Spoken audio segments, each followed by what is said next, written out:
experts are alerting the public to a startling rise in bladder problems among youth who take ketamine chronically.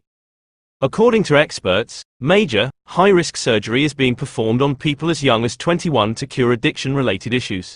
20-something junkie Beth said to the BBC, "I can't walk 50 meters without having to run to the bathroom or sit down." According to the most recent official statistics, the use of ketamine has more than doubled in England and Wales since 2016. Among the same time frame, it has more than tripled among the under 25 age group. The bladder's lining is impacted by long-term ketamine use, and it may shrink.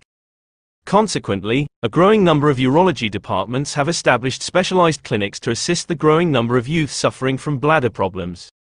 About 60 patients from all over the West are currently receiving care at Bristol's Southmead Hospital, some of whom are as young as 19. Consultant urologist Drive Carolina Ochoa stated, "If we are offering major surgery to a person who is 21 years old, then the likelihood of having any sort of complications after that surgery, in the rest of their lives, it's enormous." Having tried the substance, in the classroom at school, as a teenager, Beth became addicted to it. "I can see ketamine in my urine." She claims that in order to deal with her horrific previous experiences, she now takes ketamine. "It's simply a tiny bit of escape from reality. Regretfully, I also have mental health issues because of a few events in my life that prompted me to make these choices and develop post-traumatic stress disorder. And so that's, ketamine, kind of been my turn too." The physical effects of continued use are now causing Beth problems as well. She claims that when she was examined by urologists, the drug was visible floating in her urine on a hospital video screen, and that her usage of ketamine resulted in a large tumor in her bladder that had to be burned away. "Can you explain what ketamine is?" Ketamine is frequently used on animals in the NHS as an anesthetic, sedative, and pain reliever. It is frequently referred to as a party drug due to its psychedelic properties. It was the primary cause of Friends actor Matthew Perry's unintentional death. It is commonly referred to as Special K, and is typically sold as a crystalline powder or liquid. Since ketamine is classified as a Class B drug by the government, it is forbidden to use, possess, manufacture, or distribute it. Since tolerance is known to develop quickly, users must require more and more in order to see an impact. The bladder's lining is impacted by prolonged use, and it may shrink.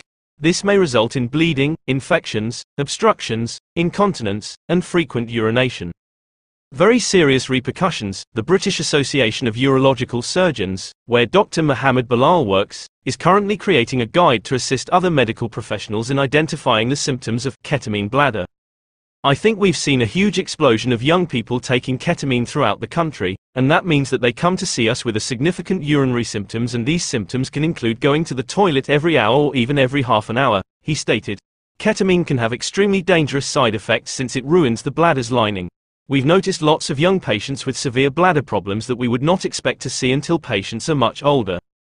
After overcoming a 12-year ketamine addiction, Oxfordshire native Pagan is now sober and using her experience to try to support others in their recovery. She claimed that at her lowest point, she was consuming over 10 grams daily. "I wanted to die," she admitted. "Yeah, I just didn't want to be alive anymore," she continued. "I didn't want to be in the world in that pain." Completely reliant on ketamine. Due to her addiction, Pagan's kid was adopted, she underwent bladder surgery, and in 2022 she checked herself into rehab a third time. She claims she couldn't have made it through her initial, really difficult, recovery path without the help of drug and alcohol charity Turning Point, where she currently serves as a peer mentor volunteer. "There's always time." The UK government told the BBC in a statement that it is dedicated to providing assistance and stopping the flow of dangerous narcotics. At Southmead Hospital, Jasmine King, a specialist urological nurse, assists patients who are dealing with the after effects of long-term ketamine usage. She calls the rise in patients very concerning, and advises individuals to get help from hospitals, mental health centers, and drug charities, if necessary. "One thing I want to make people aware of is if they do come and see us, we are not judging them," she continued. "We are available to assist and support them in resolving their issues. All we want to do is assist." For Pagan, she concurs, "No matter how much you think it's taken your life, it's never too late to reach out for help."